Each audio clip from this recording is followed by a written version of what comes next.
Hey everyone, in today's video, we're going to talk about the Western Union daily limit for sending money. First is the online transfer from the US. It is a maximum limit of typically 3,000 USD per transfer per day, which is online using debit or credit card.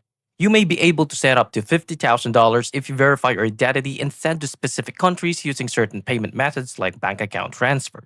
And a credit card transfer may be subjected to issuer cash advance fees.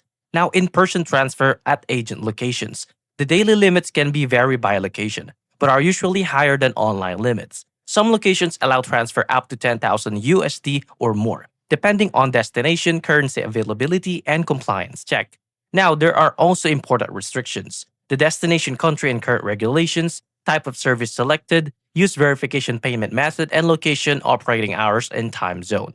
And that's it. If you find this video helpful, please like and subscribe and I'll see you into the next one. Thank you for watching.